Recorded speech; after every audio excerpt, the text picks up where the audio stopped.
Estou aqui hoje muito bem acompanhado. Estou hoje acompanhado do Kit. O Kit vai me perdoar. Kit, you're going to forgive me, but I'm going to speak a little more in Portuguese. I'll speak in English a little later then. O Kit vai ser o nosso apresentador.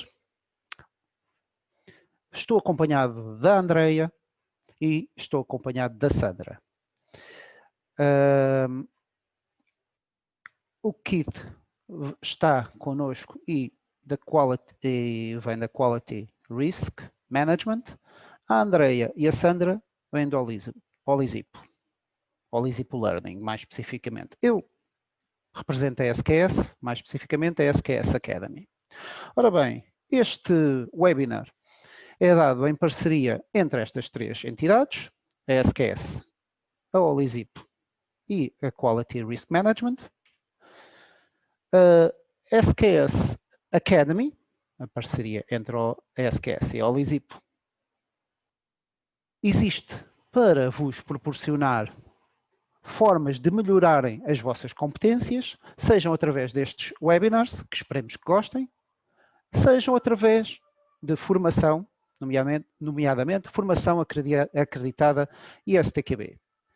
Formação acreditada ISTQB, o maior pacote de formação acreditada ISTQB em Portugal, da qual destacamos agora o curso ISTQB Certified Tester Advanced Level Security Tester.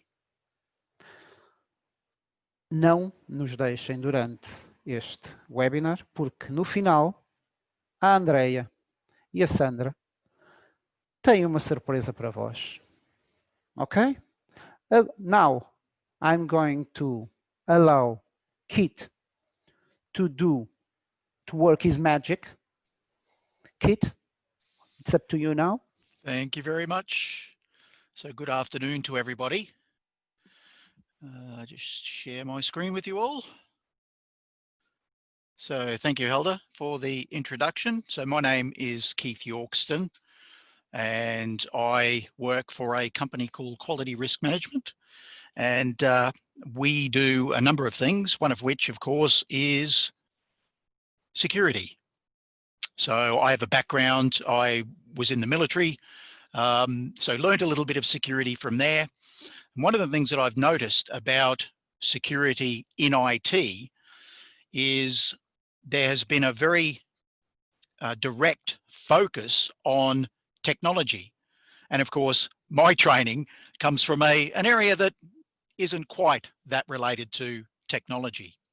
And one of the things that I've noticed is that the problem that we have with security is very similar to the problems that we had with methodologies back sort of 20, 25 years ago, in that we had a group of sequential methodologies that didn't really work well with the way that software was being developed.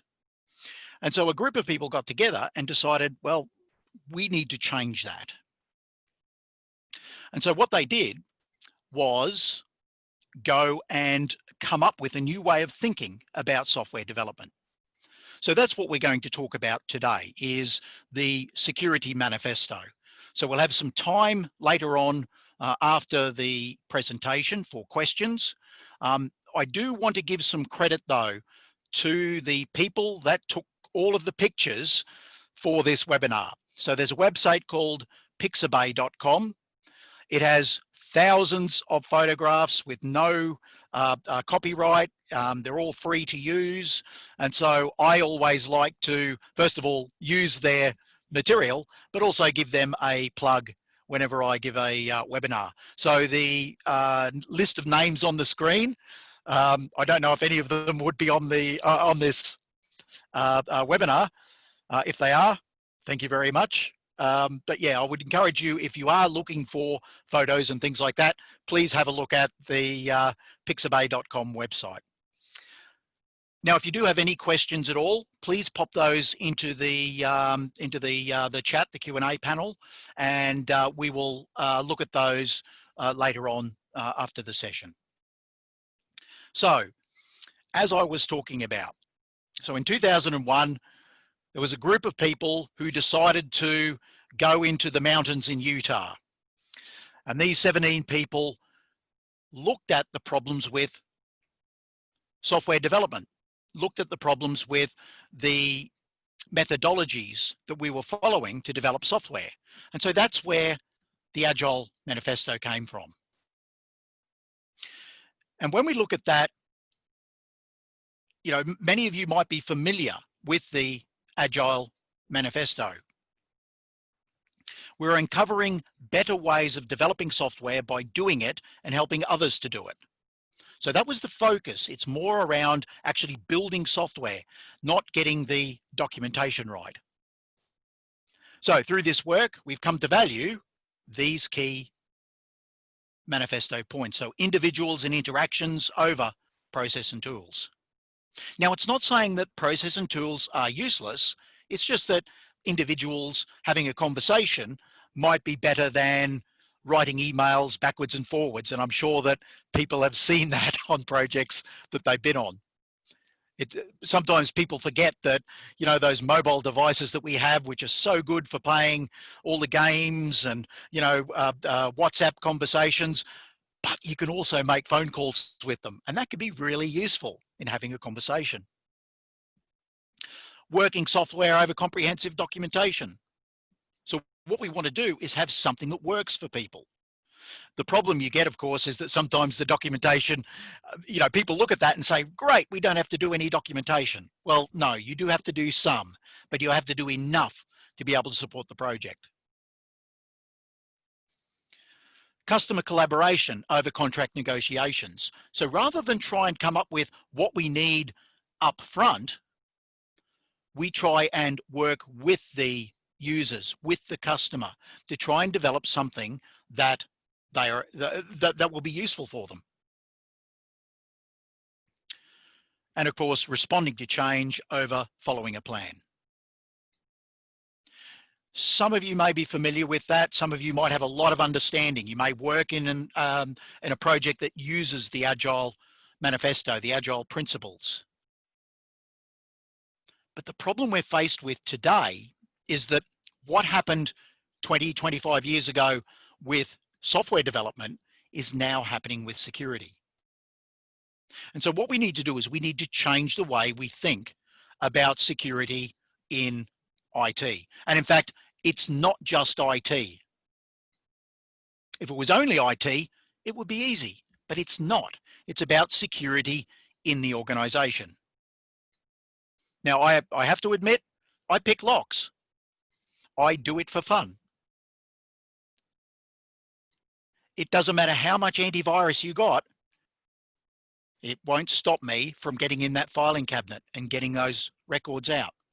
It won't stop me opening a magnetic lock door. And this is something we need to think about, is that rather than just think about security in IT, we have to think about security across the organization. So that spurred me to think, well,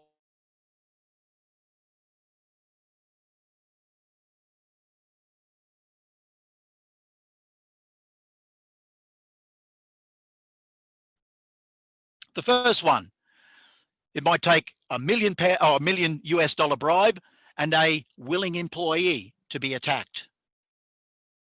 What was going to happen is there was a very big company in the United States that certain people wanted some information from. They were going to launch a distributed denial of service attack, and an internal person was going to actually put the rat in the system while the denial of service attack was going on. So they would distract them with the attack. So all the security staff went and looked at the attack, allowing the insider to do what they needed to.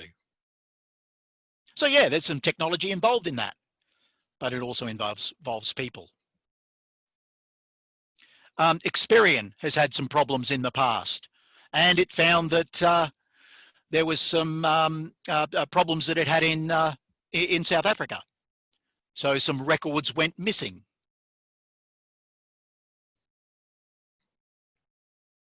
Now, in quotes there, the fraudulent data inquiry, was there an insider? Or was there just a person who didn't get the right training that fell for a clever social engineering call? Specifically, North Koreans were attacking cryptocurrencies. And what they were doing is they used a post to LinkedIn around GDPR to launch the attack.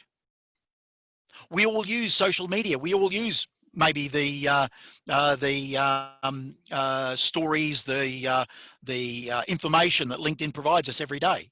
I'm very much guilty of that. And so they've come up with a vector of attack. They've come up with a means of attacking people. And of course, there is straight technology. So the distributed denial of service attack against the New Zealand Stock Exchange. Some individuals wanted to take it offline, and they did. The final one's an interesting one. This is just a good old-fashioned defect. There was a website here in the UK where they were an online retail selling fashion, and this individual's tried to get onto the site and do some transactions, and then found that the person that was paying for those transactions was somebody else.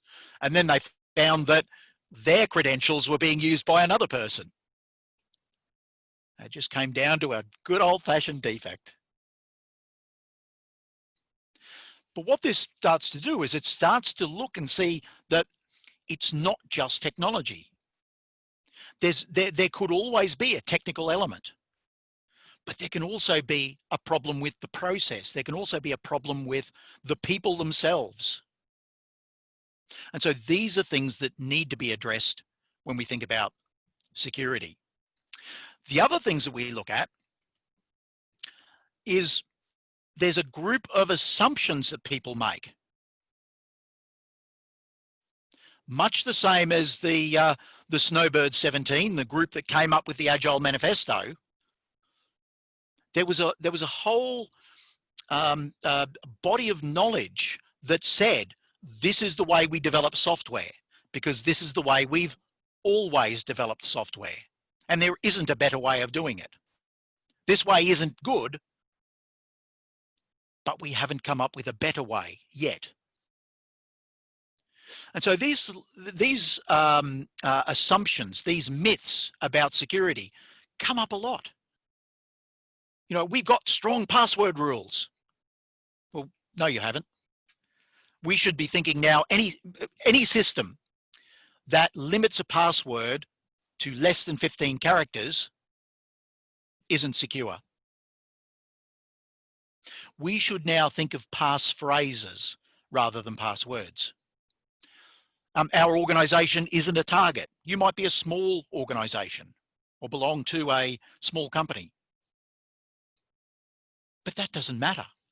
In fact, it's easier to attack a small company because they can't afford to have a large security staff.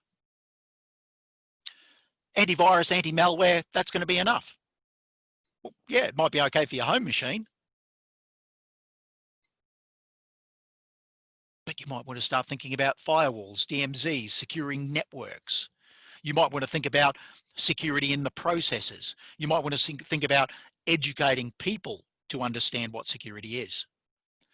Security is only an IT problem. Well, no, that's, as we've already spoken about, that's absolutely wrong. It covers the entire organization. Threats are external. No, they're not. As we saw, the attack on the American company was going to be launched by an internal staff member.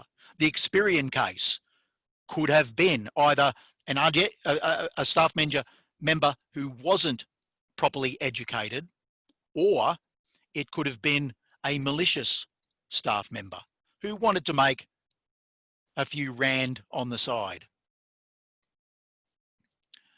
If someone tries to hack us, we'll know straight away. Well, as somebody who looks at this in a lot of detail, you may not. One of the main objectives of somebody who gains access to a system that they shouldn't is not to let anybody know they gained access so they can get in again. And we already have security tests. We already have security training. Well, I'm going to address those points in a lot of detail because the training that some organizations have is not quite up to scratch.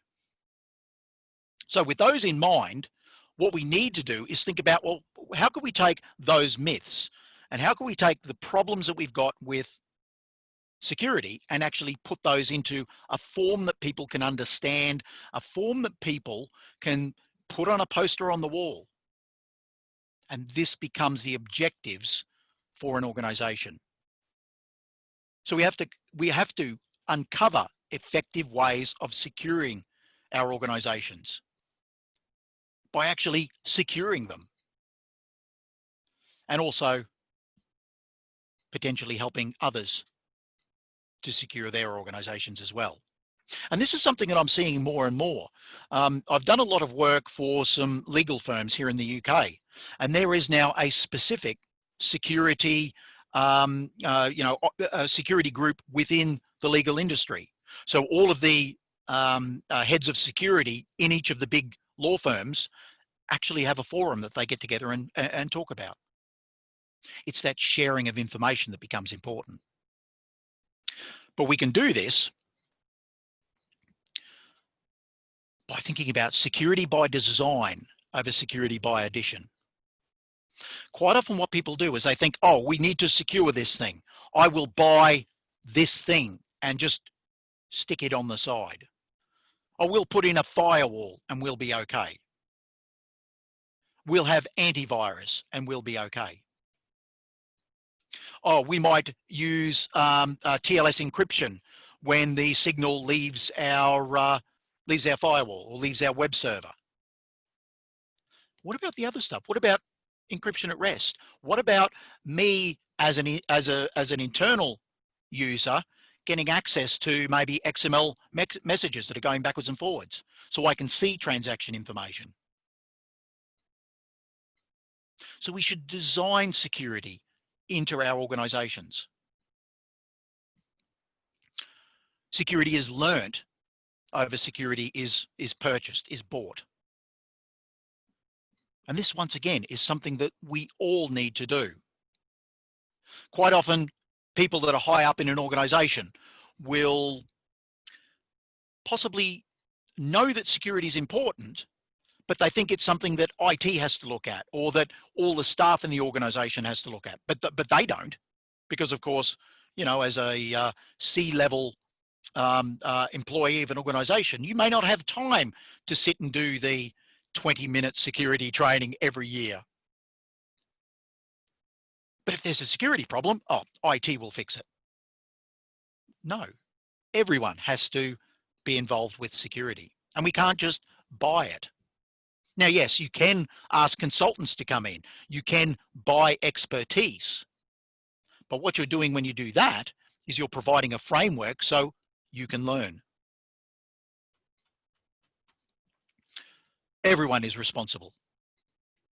I've made that point before. We are all responsible for the security of our organizations.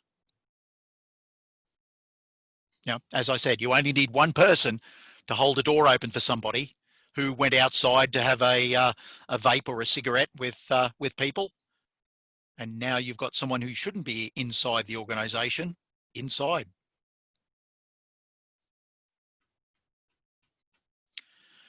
The last point is really important. We should follow a secure, usable process over following a security process. Now, the distinction between those is you might have password rules that say you have to have a minimum of eight characters. You have to have uppercase characters, lowercase, a number, a special character. That's fine. But some organizations go to the point where they say, and it can't be a word, it has to be random characters. Well, yeah, it can be random characters. But how hard is that to remember? You know, lowercase x, uppercase R, lowercase k, uppercase L. 1, 2, question mark. Have I got enough characters yet? I don't know. Whereas I could have a phrase that's 20 characters long. I could change the spelling. I could insert special characters between words. It could be the lyrics of a song. It could be a line from a poem. But it's much easier to remember that rather than have a rule that, yeah, it's a very good security rule, but people can't follow it. And so sometimes what we need to do is we need to give people education and give them a set of guidelines, a set of bullet points that they should follow with security. So that's the high level manifesto. But of course, if you remember back to the Agile manifesto, we also had some points. We had some principles that we also can use. What the manifesto gives you is this is a line from one of my favorite TV shows, The West Wing. And on that show, they talk about the 10-word answer. Most politicians can give you a 10-word answer, which sounds very impressive. You know, tax cuts for the middle class. We're going to stop COVID in its track. But what do you do after that? How do you achieve those things? And so what the principles can do is start us to achieving those particular points. So let's have a look at those.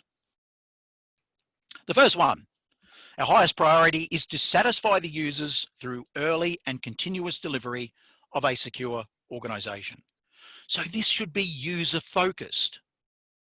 The important thing about it being user-focused is that we are thinking about processes. We're thinking about guidelines, bullet points even, that people can follow with security. We're making security easier. And the way we do that is showing people what's possible. Quite often people won't know that there's a vulnerability in a system or a vulnerability in a process until someone shows them. Now, some people are very good at that. They can find the problems with systems. They can find the problems with a process. They can identify where a weakness might be. But the main objective should always be that we've got our users convinced that any interaction they have with us, whether they're an internal or an external user, is that their private data is secure, the organization's assets, the company information is secure.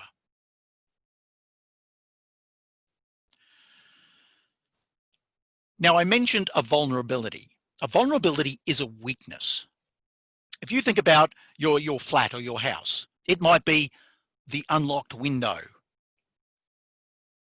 I challenge myself. My security is pretty good at home, but I always challenge myself. I look at my house and think, how could I break in? What I'm trying to do is identify new vulnerabilities. Now, people get concerned because they look at a vulnerability in security as a defect and they think, oh, this has to be fixed. We want a short list of defects because it shows that we've got a high quality system. You do not want a short vulnerability list because inevitably vulnerabilities will get missed. Your organization might have hundreds or even thousands of vulnerabilities. As an attacker, I only need to find one vulnerability. So the longer the list of vulnerabilities that we have, the better we are, because those vulnerabilities are now known and we can do something about those. And if your vulnerability list gets longer, That's a great thing, because you now know more about those systems. You know more about those processes. You know more about the people that work for that organization. Now, when we think about those vulnerabilities, we have to think about the digital and non-digital assets. An asset has value. It's something that I want to protect. We can value an asset by the amount of money it might take to reproduce that asset. So if it was a large document, it might be in a test strategy. How much would it cost to rewrite that test strategy? It might have sensitive private information in there. And working according to the general data protection regulations, you know that that could be a very big fine if you're found to be in breach of those privacy rules. We might value it in the revenue that this thing could bring in. So it might be some new software that we're developing that might get stolen by someone, or it might be some documents, a blueprint for a new design of diesel engine that might get stolen. But unless we know the assets, we don't know what to protect. We don't know what a malicious user might be attacking. So we need to understand, what are our assets? What are the digital? What are the non-digital assets? Non-digital assets could actually be everything from a filing cabinet full of paper to the actual hardware that systems are running on. You know, one of the easiest ways of stealing data is just steal the whole server. You know, how easy is it to leave a laptop on a train, lose a mobile phone? So we need to understand, what are the things that we're protecting? That way we know where vulnerabilities could lie.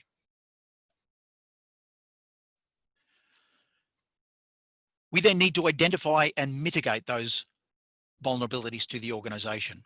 So we've already spoken about the identification of them. We know we have to protect the assets. We have to bring all of that stuff together. So where are the vulnerabilities? Who are the threats to the organization? Who could be attacking us? How could they attack us? What are they after if they do attack us? Are they trying to take our website offline so people can't use our services? Are they trying to steal particular records or information? Or are they using our organization to attack someone else?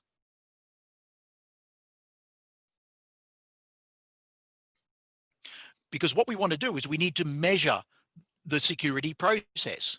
And so actually identifying a vulnerability and then being able to mitigate that vulnerability. So actually remove that off the board as something that somebody could attack. That way we can actually start to measure the process of security. How effective are we? Have we identified vulnerabilities that people are trying to attack? Or was there a successful attack? You know, some data was lost, some data was altered, changed, whatever. We need a means of tracking progress. Importantly, all security is based around three things: technology, process, and people. All of the attacks that we saw earlier on involved at least two of those. Some of them involved people, some of them involved technology. There was a couple of processes that could also be brought into that. So for example, the Experian example from South Africa. There was a weakness in a possible process because somebody could take data and send that to someone they shouldn't. Technology, so denial of service attacks against the New Zealand Stock Exchange. Could there have been a way of stopping that? And of course, people. Sometimes people just want to be nice. You know, one of my favorite attacks that I've done for organizations in testing their security is make friends with the security guard. He lets you in through the door. Ring up people. They tend to be very nice on the phone. So these are things that we can certainly look at. But we have to remember that all three of those things are involved with security, not just technology on its own. And of course, the point that I've made earlier on, everyone is responsible for security. You can't just point at the IT people and say, hey, it's your fault. Because the attack may not have been on the technology itself. Some of the successful attacks that have been done involve adding emails to mailing lists that potentially shouldn't be there, or just printing an extra copy of a document. These are things that we should be focused on. But everybody has to be responsible for security. Now, some individuals have what we call the security mindset. As I've already said, I look at my house and think, how could I break in? I identify vulnerabilities. I can then go and mitigate those. But some people are very good at this. There was a security course that I ran a number of years ago, and there was a person on the course, you know, very small, petite, wouldn't say boo to a ghost until we got to social engineering. She found it was very difficult to understand all of the technology-based stuff. She found it very difficult to understand all of the security policies and identifying assets and vulnerabilities. But as soon as we got to social engineering, she said, "Oh, I found my place in security." And without a word of a lie, she could get on a phone and get anything she wanted just by having a conversation. And so this was a talent that we could foster, that we could use to our advantage, not because we want to steal stuff from other companies. And that's something we have to be very careful of, is that in security testing, we have this thing called a get out of jail free card, which is a document that basically says, I am authorized to do this. I'm authorized by these people. I'm going to do these things. I might attack this system or look at this type of security or whatever it may be. But certainly in the UK, that can stop you from getting arrested and charged under the Computer Misuse Act. So we have to have permission to do this. But we should also be identifying people that have an interest in security, that want to find out more. The people that have that security mindset, they can look at a process and say, there's a weakness there. It might be that somebody in blue overalls walks into the office, unlocks the confidential waste bin, puts it into another bag, puts a fresh bag in there, and walks out. Oh, the confidential waste has been picked up. Yep, I've done that. Remember I talked about lock picking? The locks on the confidential waste bins aren't very good. So we should be finding people with an interest in security and helping them to learn more. Security should be designed into the organization, full stop. Designed into people with awareness, with training. How many times has the organization been attacked in the last month? What ways did people try and attack the organization? Are there particular vulnerabilities in your industry that need to be looked at? Security should be designed into processes. So looking at privacy, simplicity, keeping the process simple, and also looking at usability. Is this process easy to use? If it is, people will use it. If it's trying to remember, as I said, random upper, lowercase, special characters, what inevitably will happen is people will write it on a piece of paper and put it somewhere they shouldn't, which makes the job of a malicious user much easier. Security should be designed into systems using secure architecture, coding practices. Now, these are available from IEEE, from OWASP, from the SANS Institute, from NIST. There are a number of organizations that give you all the information you need to secure systems. And a lot of it's for free. You just need to know where to look to ensure that we're abiding by those security guidelines.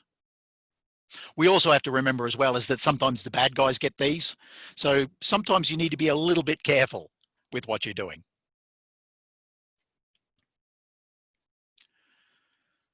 Security is an end-to-end process. It's not something we do once a year. It could be a newsletter that the security group in your company send out every fortnight or every month. It could be simple things like posters. There was a very good poster that that an organization I worked for had that said, your password's like underwear. You know, don't give your underwear to other people. Don't show it out in public. And it was such a good poster. Everybody talked about it. But what it was doing was embedding those rules. So security isn't an event. It's not a system that we buy, or a firewall, or even a security department. It's iterative, it's continuous, and it lasts while the organization still exists. Because there might be historic data that is still covered, that is still an asset that we need to protect.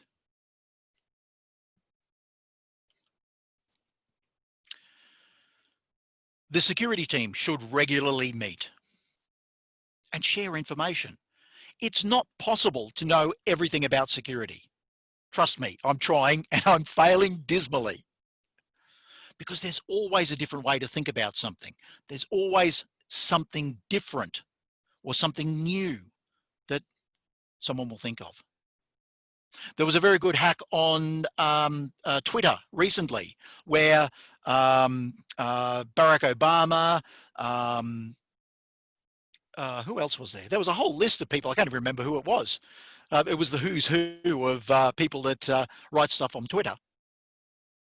And they were all, their systems were accessed by a very clever social engineering attack.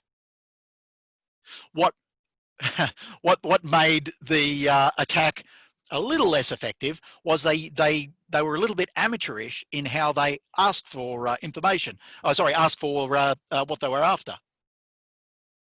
So if you send me this much Bitcoin, I'll send you double back.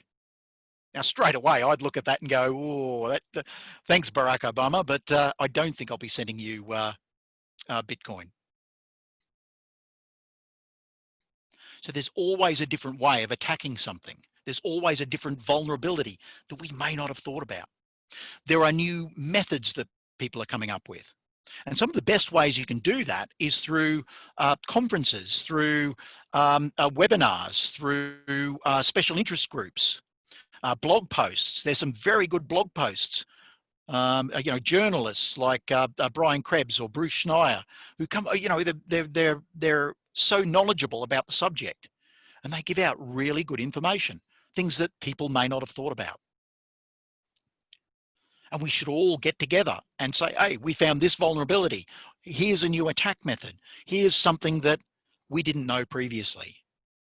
I get emails from the Department of Homeland Security in the United States that send me identified vulnerabilities each week. And it's a long list. There's hundreds and hundreds of systems that they find vulnerabilities. So they put all of those together and then send those out as a subscription. What we then need to do is scan that list and see, do we have that version of, I don't know what it may be, Apache web server. Oh, there's the vulnerability. I've got information on it. I can now mitigate that vulnerability.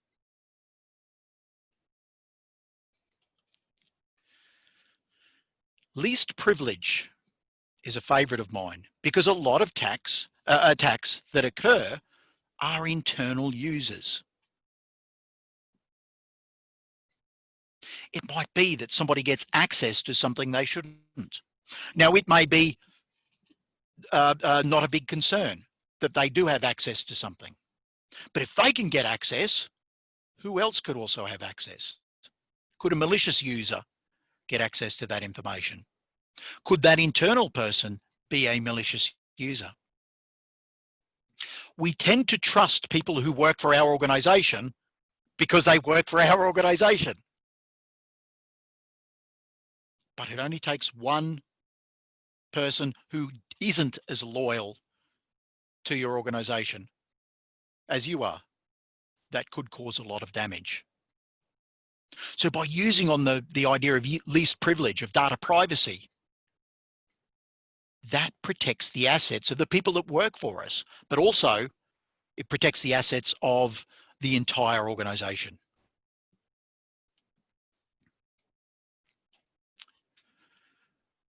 The final point is around knowledge. Security is built through knowledge, being able to identify your assets, being able to identify the vulnerabilities that exist with them, and being able to then come up with techniques, with processes, with changes that may be able to remove that as a vulnerability, or at least reduce the vulnerability to a manageable level. Now, the mistake that gets made in a lot of security training is that, first of all, they send out somebody who isn't well trained in security to buy a security package. So we can say that, yes, we give our organization compulsory security so we can keep our ISO 27001 certification. But a lot of the time, the training they get is, shall I say, fairly basic, because it's bought by people who don't know anything about security. You then need to attend that security training each year. And it takes 20 minutes to click through a set of slides or an e-learning module and then answer some questions. And hey, presto, the questions aren't that hard and you've passed.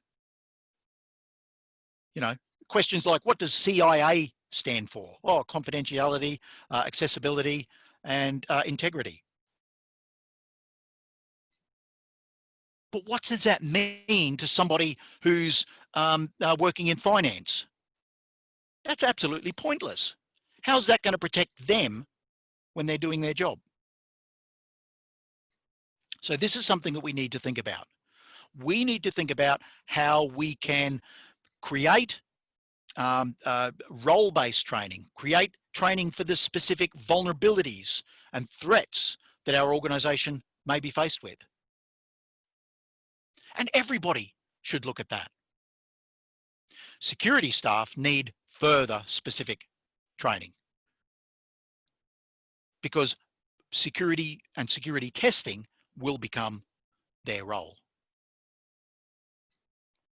And so they need to know a little bit more about it so they can identify the vulnerabilities, so they can identify methods to fix those. So there's quite a bit of stuff in those 12 principles. A lot of information that we've looked at. But these are just the basics that organizations should be implementing. That really is the starting position. But by coming up with a set of principles, coming up with a set of, even using that manifesto, putting that into a security policy, and then being specific in our organization. This is how we manage least privilege. This is how we manage user access, user rights. This is how we manage our staff's privacy.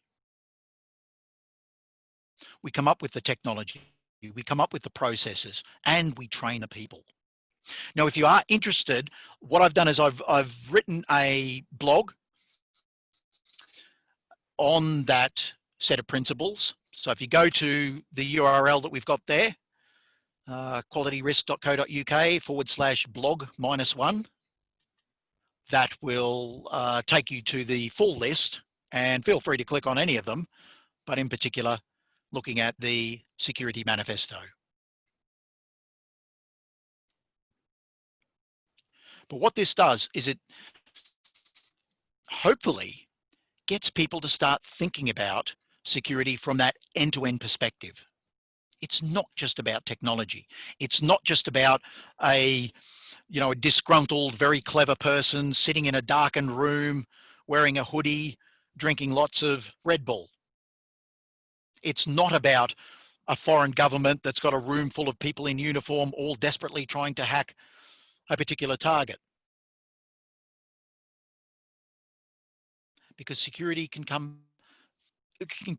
any particular circumstance.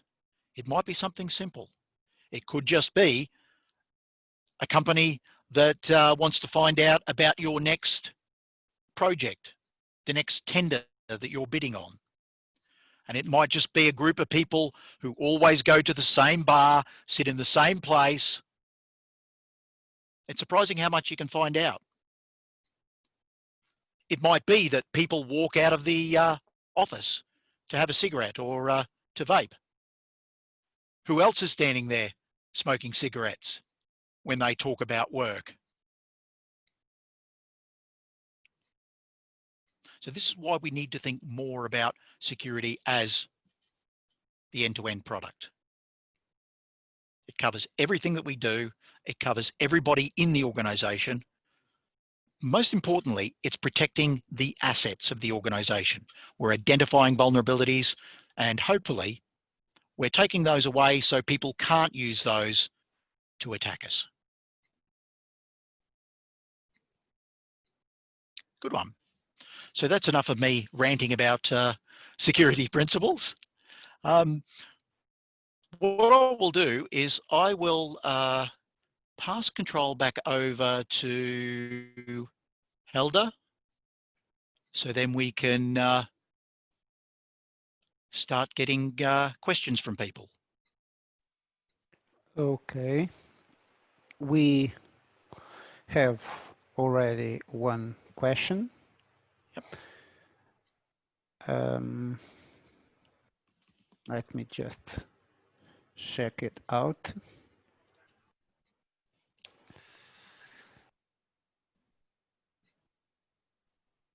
Well, one question is around the security for each company. The question is, should each company have its own security, a unique security for each company? And I add to that, Yeah. Should each company have a security strategy, like there are strategies for test strategy and all sorts of strategy? Should there be a security strategy? I'll answer the first one. Each company can have their own security. What happens today is that many organizations are part of a global group of companies. And a lot of the time what happens with a very large group like that is they've got enough money to be able to employ security professionals. And so some of the work that I've done has been for very big companies. But if you put out a global level set of security rules, that can be a good thing. But do they work in all situations? It can be something as simple as the character set on a keyboard. It might be that you've got an office in Japan or Korea or even in Germany, where you've got slightly different, or in Scandinavia, where they have all sorts of O's with lines through them and things like that. So will those security rules work for that particular local instance? That's why, to go on to the second question, is that not so much a security strategy, but a security policy should be in place. And what the security policy is doing, certainly with a large company, is it's outlining almost the principles that we should be following. What can then happen is we can look at those principles and say, this is how we're going to implement those principles in this particular area of the company or for this particular organization within the larger group. Because what we have to remember is the vulnerabilities that a company in Portugal might have might be slightly different from the vulnerabilities that a company in the United States might have. So straight away, there's two different sets of laws. Portugal, covered by GDPR, we're quite lucky because the emphasis that was put on the General Data Protection Regulation has made people start to think about security. The downside of that, though, is everybody rushed around 2 years ago to get everything sorted out, but not many people have looked at it since then. And so we need to return back to that. But that's totally different from what's in the United States. They have a totally different set of laws. So some large companies, what they've done is they've said that the level of security that's implemented in Europe is rolled out worldwide.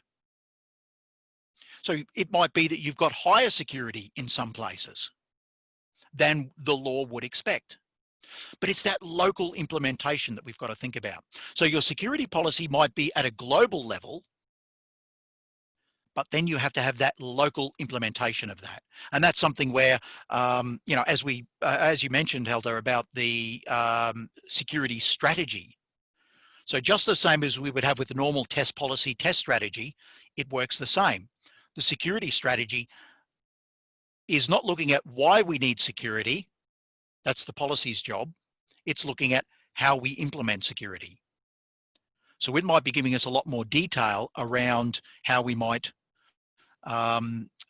implement the principles.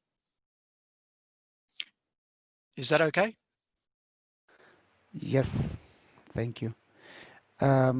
We have, and I don't want to leave the audience questions behind. You've talked about security, and a really very used word is cybersecurity. The question is around security versus cybersecurity. What are the differences? Oh, well, remember when we were talking, we spoke about technology. What happens with cybersecurity is people immediately think of laptops and servers and things like that. And so cybersecurity has become a buzzword in the industry. It's much the same as digital transformation has become a buzzword. Oh, everybody has to digitally transform. No, we just need to get Zoom and Skype and things like that going so we can work from home. So there are these buzzwords in the industry.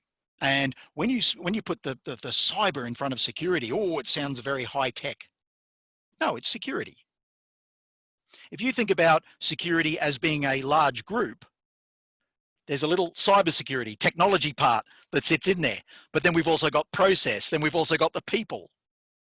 And so we need to think wider. If we just think about cybersecurity, we just think about security online, we could be missing out on other vulnerabilities that our organization could have.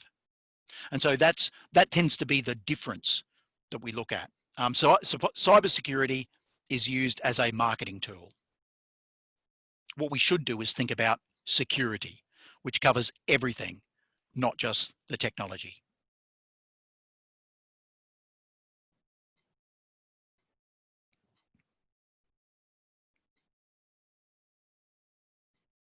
Oh, Helder, I think you're still on mute.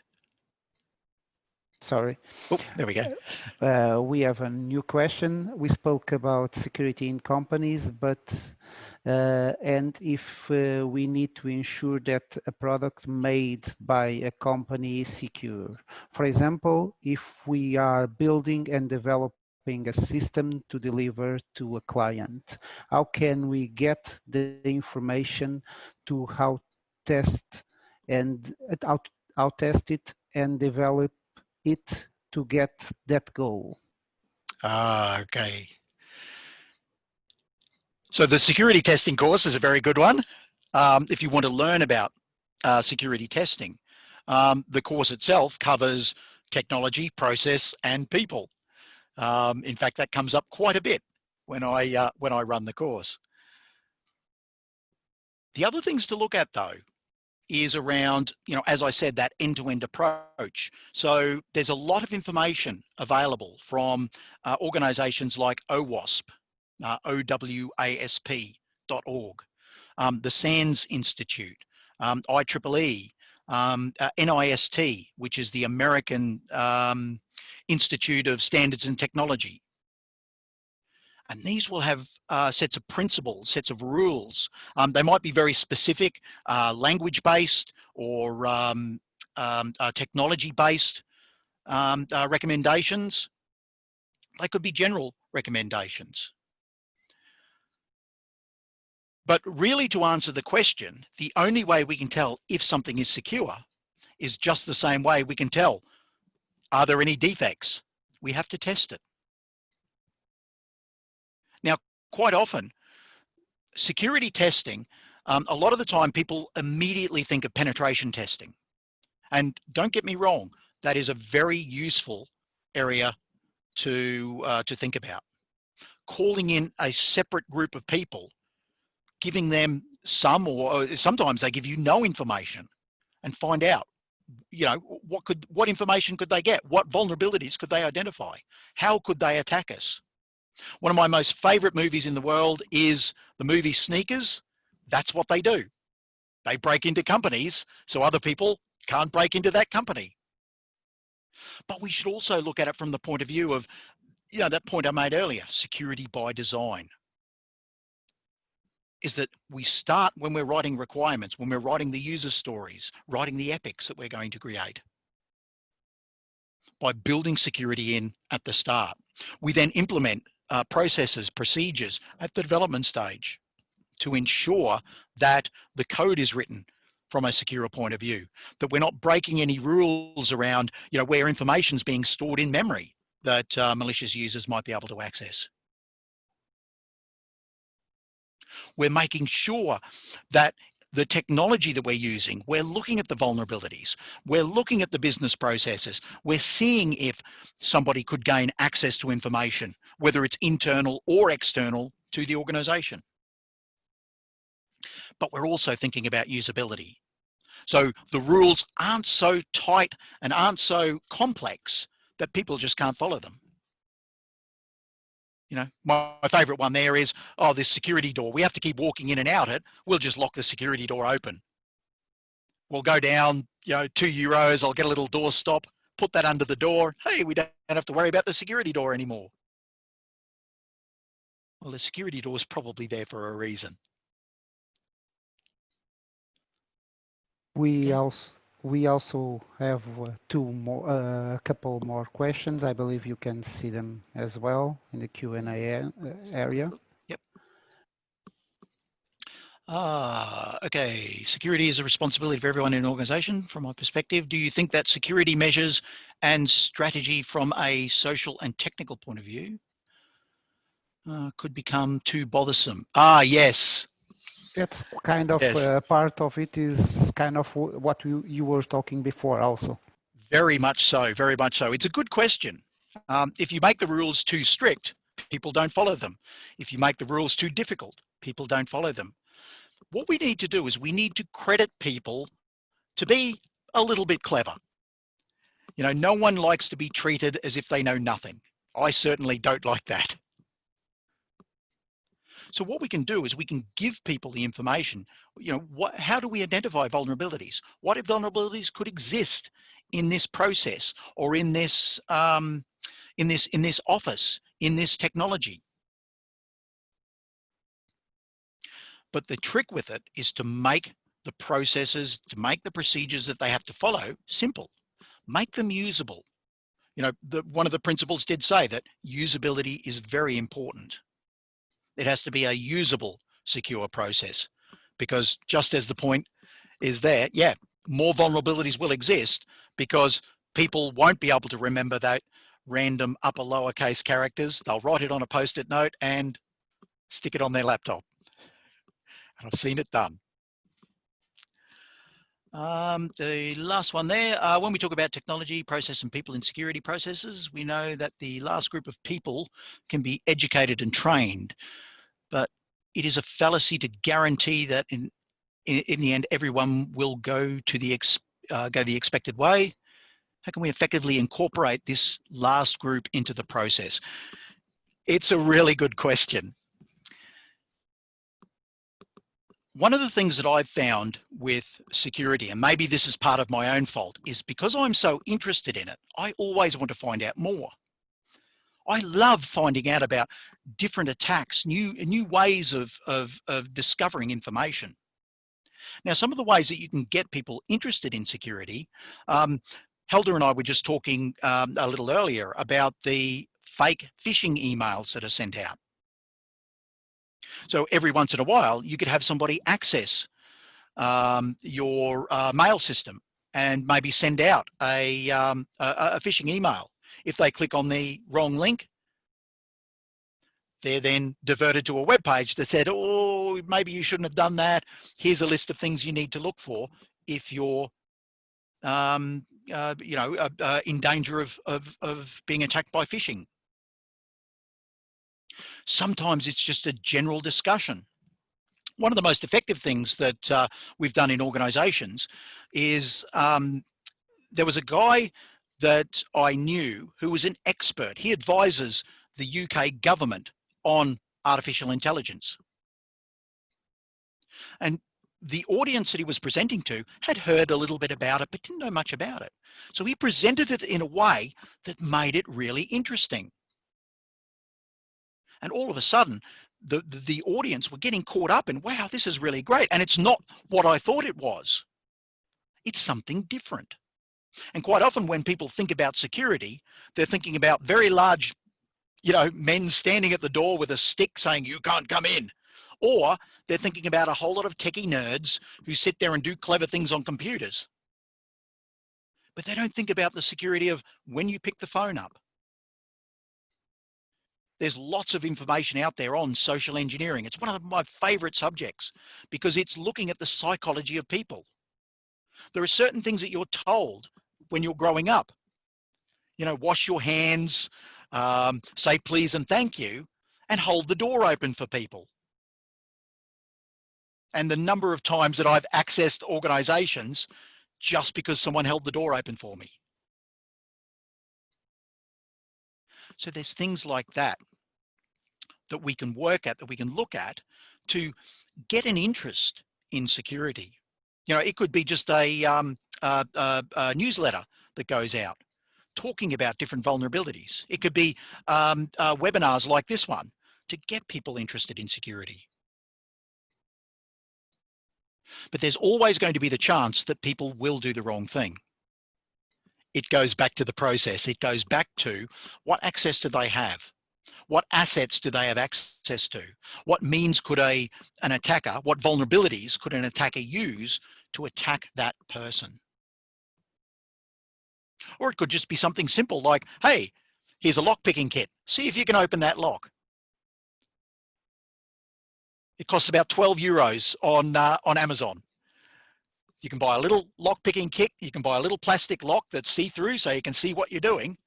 And it's surprising. Whenever I run a security course live, people aren't allowed out of the course until they pick the lock at least twice. Once, it might just be a lucky event. If they pick it twice, that way they know what they're doing.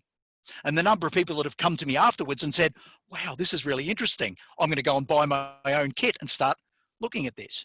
It's about getting an interest in the subject. And that's what I think is the secret, is we can give people training, but what we need to do is give them motivation and then make sure that the quality of the training is correct. Hopefully that's answered that question. Speaking about training, we should do the wrap up now and allow a couple of minutes. We still had a couple of questions, but unfortunately we are kind of out of time. We need to allow a couple of minutes in order to Andrea and Sandra to present their offer to the attendees. Thank you to all that gave us the pleasure to join us. Now I'll hand over to Andrea and Sandra, and thank you, Kit, for delivering this webinar. No worries at all. Obrigada a todos pela vossa presença, espero que o webinar tenha correspondido às vossas expectativas. Estamos aqui também para vos dizer que qualquer questão que surja com este tema ou com outros temas que sejam pertinentes para vós, estaremos ao dispor. Tem os nossos contactos, tem o meu contacto para quem eu respondi a todas as convocatórias e a todos os convites que fizemos. Temos a oferta para quem assistiu a este webinar de um desconto de 150 € na formação que o Helder referiu há pouco, do Security Tester. Por isso, a formação inclui também o exame de certificação, é uma formação e exame. Por isso, qualquer coisa que necessitem, disponham, e vou passar a palavra à minha colega Andrea. Boa tarde, gostaria igualmente de agradecer a vossa presença, esperamos ter correspondido às vossas expectativas. Ficamos a aguardar as vossas indicações de temas futuros que poderão ser interessantes para a vossa carreira, para o vosso trabalho diário, e teremos todo o gosto de organizar novos webinars de acordo com esse feedback e contar com a vossa presença nos futuros webinars, e espero que aproveitem obviamente esta oferta especial para vocês, participantes. Obrigada, continuação de uma excelente semana. Obrigada aqui.